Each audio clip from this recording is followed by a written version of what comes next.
Royal family का आखिरी बेटा नुआ पैदा होता है, जो किंग के 13 इंपेरियल प्रिंस में से एक है। जैसे वो अपनी आंखें खोलता है, वो देखता है कि एक प्यारी सी औरत उसकी तरफ देख रही है और वो सोचता है कि क्या ये उसकी माँ है या कोई मेड। पर उसे समझने का मौका मिलता उससे पहले ही एक दाढ़ी वाला बुढ़ा आदमी उसके पास आ जाता है, जो असल में उसके फादर और किंग होते हैं, और वो उसे ऊपर से नीचे तक चेक करते हैं। किंग कहते हैं कि नुआ अपनी माँ पर गया है और उसकी माँ तुरंत शर्मा जाते हैं और कहती है कि उसकी आंखें बिल्कुल किंग जैसी है। तब अचानक एक कोर्ट मैजिशियन आता है और उसे बहुत संभाल कर अपनी बाहों में उठाता है और किंग को बताता है कि नुआ की वाटर मैजिक बहुत ज्यादा हाई है। किंग खुशी से हंस पड़ता है और कहता है कि जब नुआ बड़ा होगा तो उसे साउथ किंगडम की जमीन दी जाएगी, जहाँ ज्यादातर वाटर मैजिशियंस के क्लैन रहते हैं, ताकि वो उन पर राज कर सके। फिर किंग कोर्ट मैजिशियन को कहते हैं कि नुआ के स्टेट्स भी चेक करे, पर जैसे ही स्टेटस रिवील होते हैं पूरा कोर्ट चुप हो जाता है और किंग भी अपनी आंखों पर भरोसा नहीं कर पाता। कोर्ट का एक आदमी चिल्लाता है कि एक मिरेकल है और बाकी लोग भी वही कहने लगते हैं। नुआ कंफ्यूज हो जाता है और अपने स्टेट्स खुद चेक करता है और उसे पता चलता है कि उसके पास SS रैंक वाटर मैजिक है, जो अभी तक किसी ने नहीं देखा था, और पैदा होते ही मिलना तो और भी इम्पॉसिबल है। उस दिन के बाद 6 साल बीत चुके हैं और नुआ अब बड़ा हो चुका होता है। उसने धीरे धीरे मीरस किंगडम के बारे में सीख लिया होता है, जहाँ उसके फादर राज करते हैं और जहाँ कई सदियों से शांति बनी हुई है। लोग बिना किसी लड़ाई के आराम से रह रहे होते हैं। किंग लोगों के बीच काफी पॉपुलर है और यहाँ तक कि उसके बेटों को भी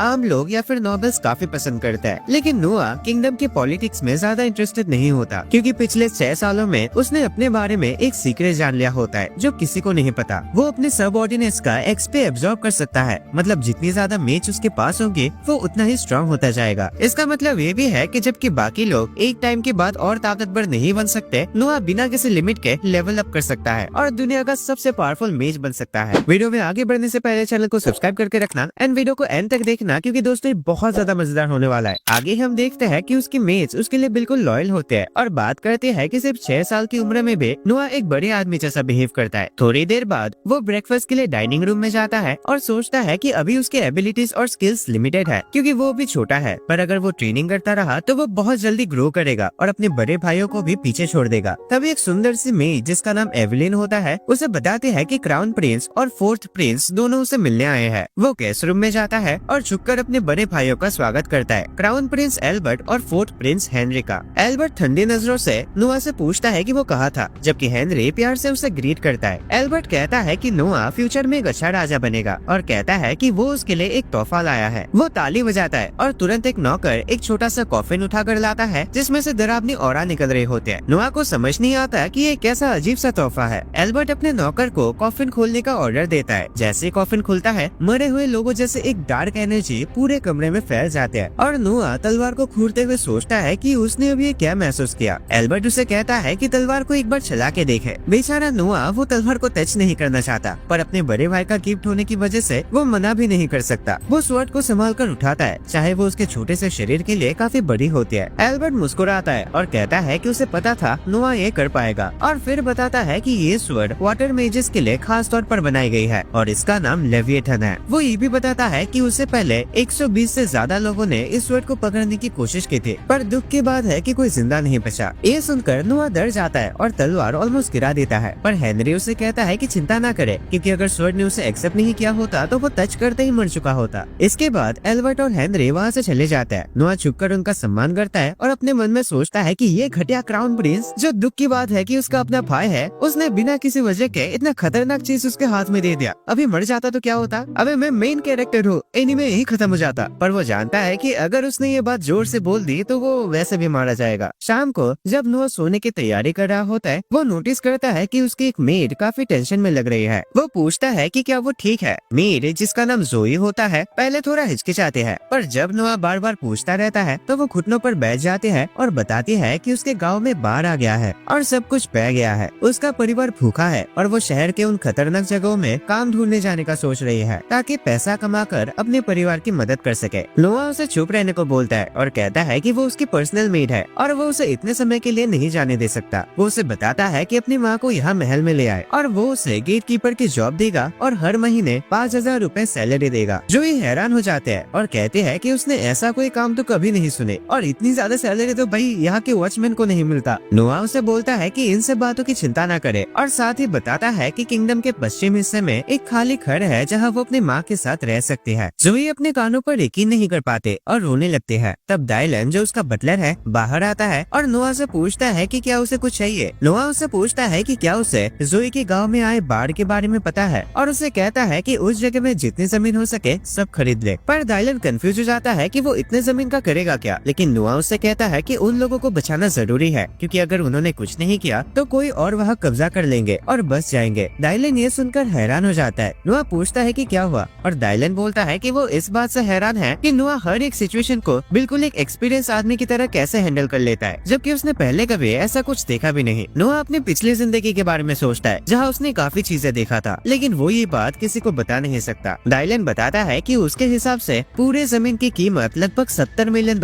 होगी, जिसे सुनकर जोई हैरान हो जाते हैं। नोआ को भी पता होता है कि ये बहुत बड़ी रकम है। उसके सारे नौकर मिलकर भी साल भर में लगभग $80,000 ही कमा पाता है। उसके पास खुद लगभग $50 मिलियन है जो कैपिटल के टैक्सेस और भाइयों से तोहफे के तौर पर मिले हैं, पर फिर भी 20 मिलियन कम पड़ जाता है। नोआ डायलन से पूछता है कैपिटल के दक्षिण हिस्से में जो उनकी जमीन है उसके बारे में और कहता है कि उन्हें वो जमीन बेचनी पड़ेगी। डायलन हैरान हो जाता है और नोआ को मना करता है क्योंकि वो जमीन उसके फादर का तोहफा है और उसे बेचना रॉयल फैमिली का बड़ा अपमान होगा। नोआ बोलता है कि इन सब की टेंशन न ले, वो बाद में अपने फादर से बात कर लेगा। उसे ये भी पता है कि जो नोबेल ज्यादा कुछ शो ऑफ नहीं करता उसे पब्लिक पसंद करते हैं, जो फ्यूचर में काम आ सकता है। डायलन झुककर सल्यूट करता है और कहता है कि वो सब तैयारियां कर लेगा। अगली सुबह नोआ अपनी मेट्स के साथ उस जमीन को चेक करने जाने के लिए रेडी होता है। तभी फोर्ट प्रिंस हेनरी उसे बुला लेता है। नोआ तुरंत उसके पास जाता है और लेट होने के लिए माफी मांगता है, पर हेनरी कहता है कि कोई बात नहीं और पूछता है कि नोआ असल में कहाँ जा रहा है। नोआ बताता है कि 200 नाम का एक जगह पूरी तरह से बाढ़ में तबाह हो चुका है और वो वहाँ जमीन खरीदना चाहता है। हेनरी उस तलवार को नोटिस करता है जो एल्बर्ट ने दिया था और पूछता है कि क्या नोआ इसे वहाँ इस्तेमाल करने वाला है। नोआ कहता है कि वो तो बस इसे अपनी सुरक्षा के लिए साथ ले जा रहा है, इसे चलाने का उसका कोई इरादा नहीं है। हेनरी उसे लोगों की नजर से दूर ले जाता है और बताता है कि वो उस तलवार को लेकर अभी भी थोड़ा परेशान है, इसीलिए उसने थोड़ी रिसर्च की और पता चला कि स्वर्ड का अपना दिमाग है और सिर्फ उसी को फॉलो करती है जिसे वो अपना असली मास्टर मान लेता है। नोआ को वो विजन याद आता है जहाँ उसने पहले लोगों को ये तलवार ट्राई करते देखा था और उसे समझ आता है कि ये स्वर्ड एक भयंकर बीस्ट जैसी है जिसे कंट्रोल करने के लिए उसे अपनी काबिलियत साबित करनी पड़ेगी। हेनरी उसे सावधान रहने को बोलता है और सलाह देता है कि बिना जरूरत पड़े तलवार यूज ना ही करे, क्योंकि उसे कुछ अजीब सा महसूस हो रहा है कि ये स्वर्ड उसकी जान भी ले सकती है जैसे पहले कई लोगों की ले चुकी है। इस वार्निंग के बाद नोआ 200 के लिए निकल पड़ता है और वहाँ की तबाही देखकर हैरान हो जाता है। वो डायलन को कहता है कि आसपास कोई गवर्नमेंट ऑफिस ढूंढे और जमीन के कागजात का पता करे। फिर वो जोई के साथ गांव के अंदर जाता है ताकि उस पूरे जगह को अच्छे से जांच कर सके। वो देखता है कि लोग खाना लेने के लिए लाइन में लगे हुए हैं और ये देखकर उसे थोड़ा अच्छा लगता है, पर जैसे वो खुद उस खाने को टेस्ट करता है उसकी खुशी गायब हो जाती है। उसे यकीन नहीं होता कि यहाँ का गवर्नमेंट इतना दोगला है और वो उस ऑफिसर को ढूंढने वाला होता है, लेकिन किस्मत से तभी वो ऑफिसर लॉर्ड गैरिल वहाँ आता है। नोआ सोचता है कि शायद वो इस घटिया खाने के बारे में कुछ करेगा, पर उल्टा वो अपना नाक बंद करके खाने को देखता है और कहता है कि ये ठीक है। हेड कुक गैरिल को बताता है कि उसका खाना महल में रखा है और गैरिल निकल पड़ता है। नोआ ये बर्दाश्त नहीं कर पाता और सीधा उससे सामना करता है। वो गैरिल को एक भद्दा और बेकार इंसान बोल देता है जो उसकी ईगो पर लगता है। गैरिल गुस्से में अपनी तलवार निकाल लेता है। नोआ भी तुरंत लेविएथन स्वॉर्ड को बुलाता है, उम्मीद करता है कि वो उसकी मदद करे। स्वॉर्ड हवा में उड़ता हुआ उसके पास आ जाता है। पहले नोआ को लगता है कि स्वॉर्ड आराम से उसका कहना मानेगी, पर फिर उसे उसकी असली ताकत का एहसास होता है जब वो उसकी कंट्रोल से निकलकर उसे अपनी डार्क एनर्जी से जलाने लगते हैं। पर नोआ पीछे नहीं हटता और पूरी कोशिश करके स्वॉर्ड पर कंट्रोल पा लेता है और फाइनली उस लेजेंडरी तलवार का मास्टर बन जाता है। इसके बाद गैरिल के पास जीतने का कोई चांस नहीं होता। नोआ उसका अटैक ब्लॉक करता है और फैसला करता है कि लोगों को धोखा देने की सजा सिर्फ मौत होती है। एक ही हमले में वो गैरिल का सर अलग कर देता है, जिससे सब हैरान हो जाता है। गार्ड्स तुरंत उन्हें घेर लेते हैं, पर नोआ वो तलवार जमीन पर मार देता है, जिससे एक बहुत बड़ा गड्ढा बन जाता है और सब डर जाता है। इस हंगामे से नाइट रोवेन वहाँ आ जाता है, जो हाल ही में उस जगह का मैनेजर बना होता है। वो नोआ को पहचान लेता है और घुटनों पर बैठ जाता है। नोआ रोवेन से कहता है कि सबसे पहला काम ये होना चाहिए कि सब लोगों को अच्छा खाना मिले। रोवेन अपनी गलती के लिए माफी मांगता है और तुरंत काम पर लग जाता है। बाद में नोआ को कैपिटल बुलाया जाता है उसके फादर के पास। वो सोचता है कि शायद उसे डांट पड़ेगी, पर उल्टा किंग उसकी तारीफ करता है कि उसने सही वक्त पर सही फैसला लिया। वो फिर से नोआ के स्टैट चेक करता है जो पहले से बढ़ चुके होता है। किंग नोआ को शुक्रिया बोलता है और कहता है कि उसे फ्यूचर में भी किंगडम को चलाने में उसकी मदद चाहिए होगी। अगले सीन में हम देखते हैं कि नोआ कैपिटल की तरफ निकलता है क्योंकि कुछ मेट्स ने उसे बताया था कि वह एक पॉपुलर सिंगर परफॉर्म करती है। वो एक थिएटर में जाता है जहाँ वो एलिशा नाम की सिंगर को देखता है और उसकी परफॉर्मेंस एंजॉय करता है। है, लेकिन तब अचानक कुछ गुंडे बीच में आ जाते हैं और थिएटर का मालिक उन्हें रोकने की कोशिश करता है, लेकिन उनका लीडर उसे धक्का दे देता है और एलिसे को याद दिलाता है कि उसके फादर का कर्जा अभी भी बाकी है। वो कहता है कि सिर्फ गाने से पैसे कमाना काफी नहीं होगा, इसीलिए वो गलत तरीके से काम करवाने का सजेशन देता है ताकि पैसा निकाला जा सके। लेकिन नोआ उन्हें रोक देता है और समझाता है कि माँ बाप के कर्जे चुकाने के लिए बच्चों से गलत काम करवाना कानून के खिलाफ है। उनका लीडर नोआ को पकड़ने की कोशिश करता है, लेकिन नोआ लेविएथन से अपना बचाव कर लेता है। वो लोग बदला लेने की धमकी देते हैं और भाग जाते हैं। नोआ मालिक से कहता है कि अगर वो फिर से आए तो उन्हें उसके पास भेज देना, और फिर एलिसे से उसके कर्जे के बारे में पूछता है। एलिशा बताती है कि कर्जा काफी ज्यादा है क्योंकि वो अपने माँ के इलाज के लिए पैसे देती है। नोआ उसे ऑफर देता है कि अगर वो गाना गाती रहे तो हर महीने उसे $25 मिलेगा, और जब वो इम्प्रूव करेगी तो उसकी सैलरी भी बढ़ा दी जाएगी। एलिशा खुशी खुशी इस ऑफर को एक्सेप्ट कर लेती है। नोआ अपने महल वापस आता है और देखता है कि वो गुंडे बाहर खड़े हैं क्योंकि वो अपने स्वभाव के लिए माफी मांगना चाहते हैं। लेकिन नोआ एवलिन को ऑर्डर देता है कि उन्हें वापस भेज दो क्योंकि एक प्रिंस से जब चाहो तब मिलना पॉसिबल नहीं होता। हेनरी भी उसे बताता है कि उसने सही फैसला लिया। वो समझाता है कि प्रिंस को ऐसे बदमाशों से दूर रहना चाहिए क्योंकि इससे उनके रॉयल स्टेटस पर असर पड़ता है। लेकिन नोआ बताता है कि उसके पास एक और वजह भी है। वो हेनरी को अपने कमरे में बुलाता है और उसे एलिसे के बारे में बताता है। वो चाहता है कि गुंडे ये सोचे कि वो उनसे गुस्सा है ताकि वो एलिसे को अकेला छोड़ दे। हेनरी इम्प्रेस हो जाता है कि नोआ इतने आगे तक सोच सकता है और कहता है कि उनके बाकी भाई जो उसकी उम्र के आसपास है इतने होशियार नहीं है। लेकिन नोआ सोचता है कि एक्सपीरियंस के साथ साथ वो भी सीख जाएंगे। हमें पता चलता है कि सभी प्रिंस की माँ अलग अलग है और जिनकी माँ सेम होती है वो ज्यादा क्लोज होते हैं। लेकिन हेनरी कहता है कि वो लेविएथन के बारे में बात करना चाहता है। वो पूछता है कि नोआ उसे कैसे यूज करता है, तो नोआ तलवार को निकाल कर दिखाता है और बताता है कि वो उसे अपने कपड़ों के अंदर छुपा सकता है क्योंकि स्वॉर्ड ने उसे अपना साइज कंट्रोल करना सिखा दिया है। रात को गुंडे अभी भी नोआ से मिलने के लिए वेट कर रहे होते हैं, लेकिन उनका लीडर गुस्सा हो जाता है और नोआ को बुलाने लगता है। तो नोआ लेविएथन की पावर से उसे डरा देता है जिससे वो घबरा जाता है। अबे चुपचाप रहे, मरवाएगा क्या। नोआ एक आदमी से मिलता है जिसका नाम रेडॉक है, जो उसे नोबल से भरे एक कमरे में ले जाता है और सब उसे 13 प्रिंस के रूप में पहचान लेते हैं। रेडॉक उसे तलवार के बारे में पूछता है जो उसके पास है,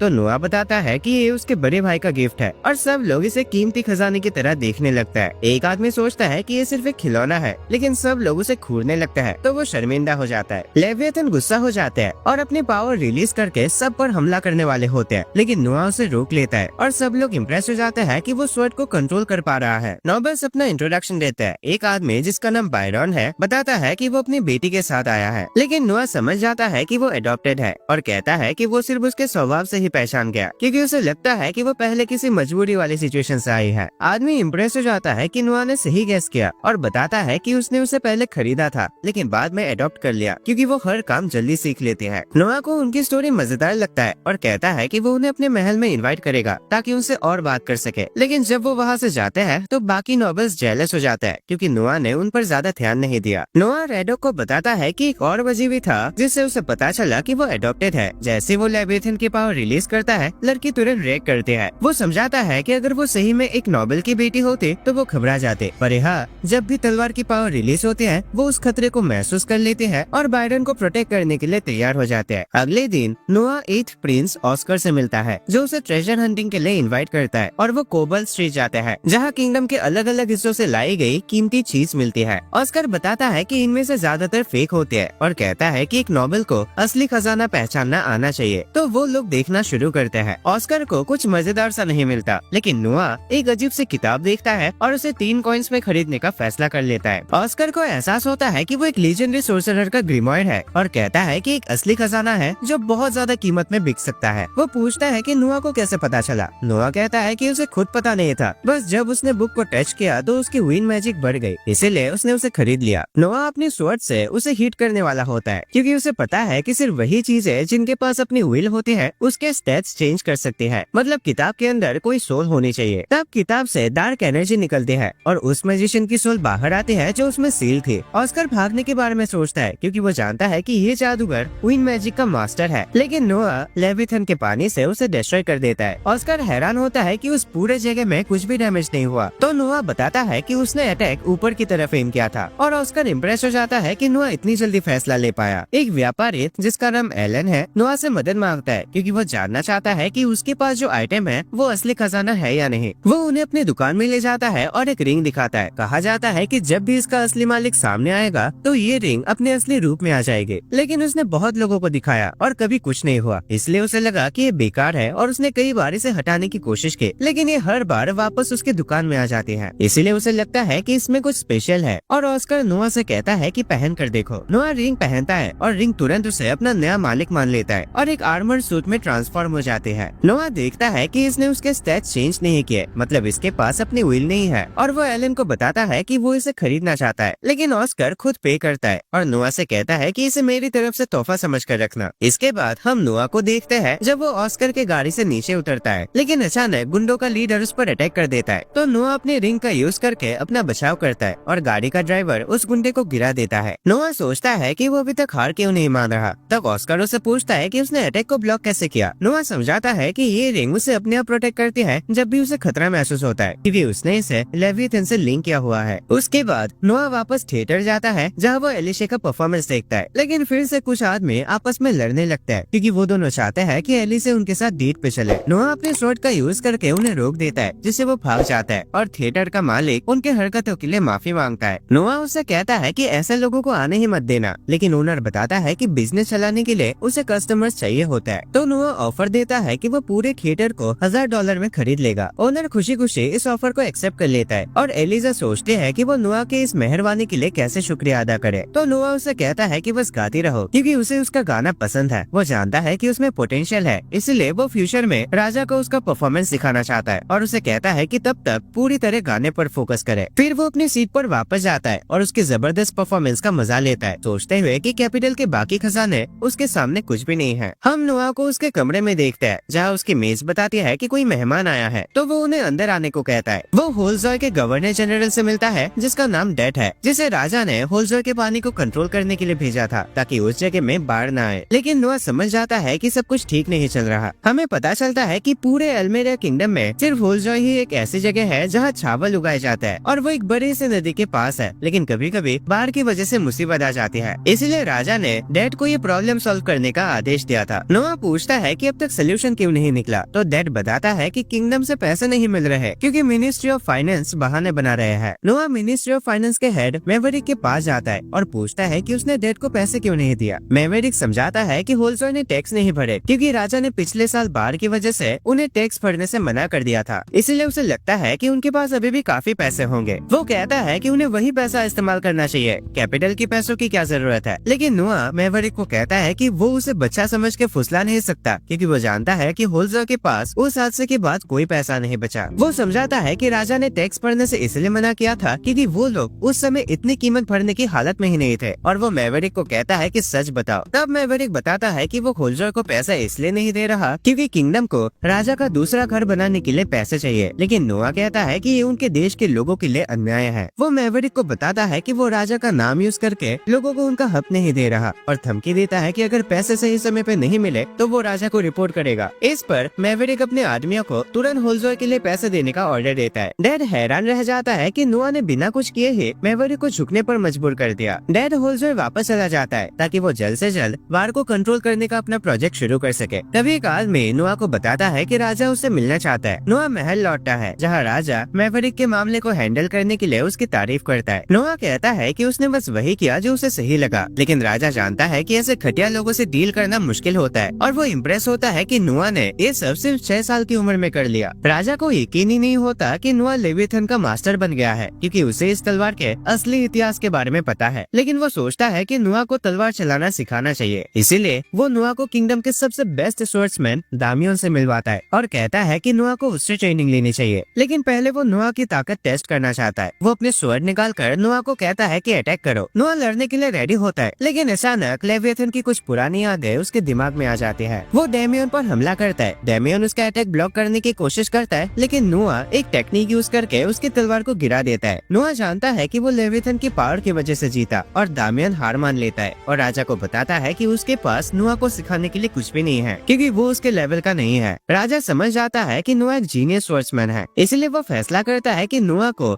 नाइट सिलेक्शन एग्जाम का जज बनाया जाए और कहता है कि ये काम उसके लिए परफेक्ट है। वो टास्क कंप्लीट करने का वादा करता है और हमें पता चलता है कि पूरे किंगडम से फाइटर्स एग्जाम में पार्टिसिपेट करेंगे क्योंकि वो अच्छे वॉरियर्स बनना चाहता है। किंगडम के हर एक जगह से सबसे बेस्ट फाइटर्स चूज किए जाएंगे प्रिलिमिनरी राउंड के जरिए, जो कैपिटल में आकर फाइनल राउंड के लिए फाइट करेंगे और जो चैंपियन चैंपियन बनेगा वो एक नाइट मतलब एक सिपाही बनने के काबिल हो जाएगा। नोआ सोचता है कि उसे एग्जाम में सबसे बेस्ट फाइटर सिलेक्ट करना चाहिए ताकि उसके स्टेट्स भी इम्प्रूव हो जाए। दामियन बताता है कि कंपटीशन कैसा होगा वो नोआ के हाथ में है। तो नोआ अपने फादर से कहता है कि प्रिलिमिनरी राउंड हटा दी जाए क्योंकि वो सारे फाइटर्स को कैपिटल में ही जज करना चाहता है। उसके बाद जोई नोआ को अपने गाँव दोस्तों के बारे में बताते हैं जो हर साल सिर्फ एक ही फाइटर भेजता है क्योंकि आने जाने का खर्चा इतना ज्यादा हो जाता है कि वो अफोर्ड ही नहीं कर सकते। नोआ चाहता है कि ज्यादा से ज्यादा फाइटर्स पार्टिसिपेट करे तो वो उनके खर्चे उठाने का वादा करता है और दाइलन को कहता है कि कैपिटल में जितने भी घर ऐसे ही बेकार पड़े हैं उनको खरीद ले और व्यापारियों से बात करे क्योंकि कैंडिडेट्स आने वाले हैं। नोआ बायरन से बात करता है और पूछता है कि उसकी सर्विस इतनी सस्ती क्यों है। बायरन बताता है कि उसने नोआ को डिस्काउंट दिया है क्योंकि वो 13 प्रिंस है, लेकिन नोआ जानता है कि बायरन झूठ बोल रहा है क्योंकि व्यापारी लोग अपनी फूटी कौड़ी नहीं छोड़ते। तो वो बायरन से पूछता है कि उसे क्या चाहिए। बायरन हैरान होता है कि नोआ ने उसकी बात समझ ली और बताता है कि उसे पहले से एम्प्लॉयमेंट एग्जाम में मदद चाहिए क्योंकि वो चाहता है कि राजा एक ऐसी लड़की को हायर करे जिसे वो जानता है। नोआ वादा करता है कि वो उस लड़की को हायर करेगा लेकिन सिर्फ तब जब उसे वो पसंद आएगी। बायरन वादा करता है कि वो एक ऐसी लड़की भेजेगा जो नोआ के सोच से भी ज्यादा शानदार होगी। फिर वो नोआ से परमिशन मांगता है कि क्या वो अपनी दुकान पर नोआ का क्रेस लगा सकता है क्योंकि वो अपना स्टेटस बढ़ाना चाहता है। तो नोआ समझ जाता है कि बायरन असल में उसका सबऑर्डिनेट बनना चाहता है और उसे चेतावनी देता है कि ये सब तो ठीक है पर अगर उसने धोखा देने की कोशिश की तो वो मौत के लिए तड़पेगा। उस शाम हम देखते हैं कि नोआ गाड़ी से कहीं जा रहा होता है और उसे पता चलता है कि बायरन को सबऑर्डिनेट बनाने के बाद उसके स्टैट्स इंप्रूव हो गया है, लेकिन अचानक उसे दिखता है कि उसकी वाटर मैजिक कम हो गई है। तो वो सोचता है कि एल्मेरिया में जरूर कुछ गड़बड़ हुई होगी। वो राजा के पास जाता है और बताता है कि एल्मेरिया मुसीबत में है और राजा पूछता है कि नोआ को कैसे पता चला। तभी अचानक एक नौकर राजा को कुछ खबर देता है। राजा समझ जाता है कि नोआ सही कह रहा है क्योंकि एल्मेरिया में लोगों के बीच लड़ाई शुरू हो गई है और वो नोआ से पूछता है कि क्या उसे पता है ये लड़ाई कितनी बड़ी है। नोआ सोचता है कि उसके स्टेट्स कितने चेंज हुए हैं और राजा को बताता है कि फिलहाल ये लड़ाई छोटी होगी। राजा बताता है कि वो सही है क्योंकि लगभग 5000 विद्रोही है। वो नोआ से पूछता है कि क्या वो उनसे डील करना चाहता है, लेकिन नोआ जानता है कि सोल्जर्स उसकी बात नहीं मानेंगे क्योंकि वो एक ऐसी लड़ाई को लीड करने के लिए बहुत छोटा है। वो सोचता है कि उसका बड़ा भाई उन विद्रोहियों के खिलाफ लड़ सकता है। राजा पूछता है कि वो किसको रिकमेंड करेगा। नोआ कहता है कि हेनरी सही रहेगा क्योंकि वो सबसे ज्यादा समझदार है अपने भाइयों में। उसके बाद नोआ हेनरी के साथ गाड़ी में चलने लगता है, लेकिन लेवियथन को अचानक खतरा महसूस होता है तो नोआ ड्राइवर को रुकने को कहता है। वो जानता है कि कोई उसे टारगेट कर रहा है और वो हेनरी को इन सब झमेलों में घसीटना नहीं चाहता। तो वो गाड़ी से जंप करता है, लेकिन अटैकर्स उसे वाटर मैजिक से ट्रैप कर देते हैं। वो उसे खत्म करने की कोशिश करता है, लेकिन नोआ खुद को छुड़ा लेता है और सोचता है कि वही अल्मेरिया के विद्रोही है क्योंकि वो भी वाटर मैजिक यूज करता है। वो उसे गिराने की कोशिश करता है, लेकिन नोआ उन्हें आसानी से हरा देता है और उनका लीडर हैरान होता है कि वो एक बच्चे से हार गए। हेनरी इम्प्रेस हो जाता है कि नोआ ने उन्हें हरा दिया। नोआ बताता है कि वो लोग अभी भी जिंदा है क्योंकि उसने सिर्फ लेविथन की हल्की सी पावर यूज करके उन्हें बेहोश किया है। अगले दिन नोआ बायरन से बात करता है और उसे बताता है कि एल्मेरिया में लड़ाई चल रही है, लेकिन उसे ये बात सीक्रेट रखने को कहता है। वो जानता है कि वो लोग घोड़े पर सवार होकर लड़ाई करने में माहिर है, इसलिए वो बायरन को आदेश देता है कि एल्मेरिया में घोड़ों को खिलाने के लिए जितने भी सामान है वो सब खरीद ले ताकि उनके घोड़े भूखे रह जाए। बायरन सोचता है कि ये प्लान कमाल का है और वादा करता है कि वो तुरंत इस काम में लग जाएगा और नोआ सोचता है कि इससे हेनरी के लिए फाइट करना और इजी हो जाएगी। पर वीडियो में आगे बढ़ने से पहले मैं तुम्हारा बस 1 मिनट लूंगा ताकि बता सकूं कि आखिर चैनल में चल क्या रहा था। और दोस्तों जिनको भी नहीं सुनना, मैंने नीचे टाइम स्टैम्प दिया हुआ है तो ये सब स्किप करके वापस वीडियो को कंटिन्यू कर सकते हो। सो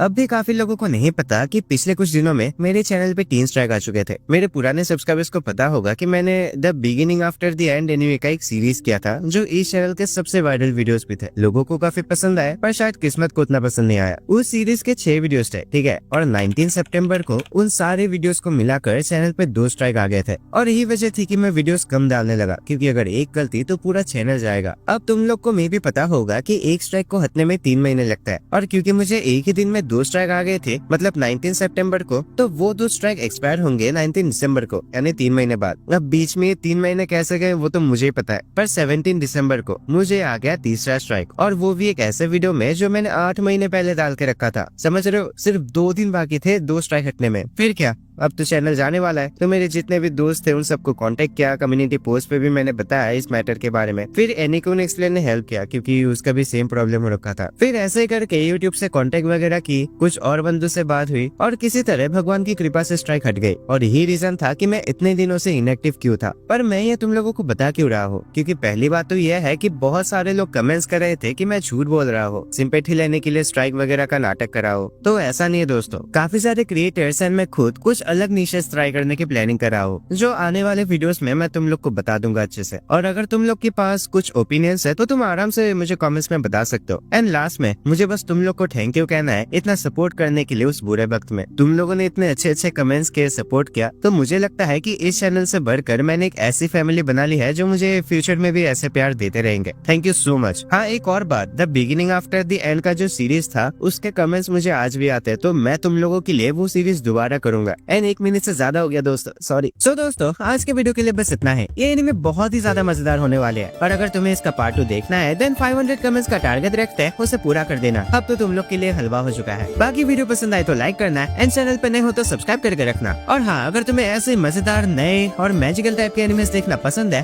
देन स्क्रीन पे शो हो रहे उन वीडियोस पे क्लिक करो। और मैं तुम्हें मिलता हूँ एक और नए वीडियो में।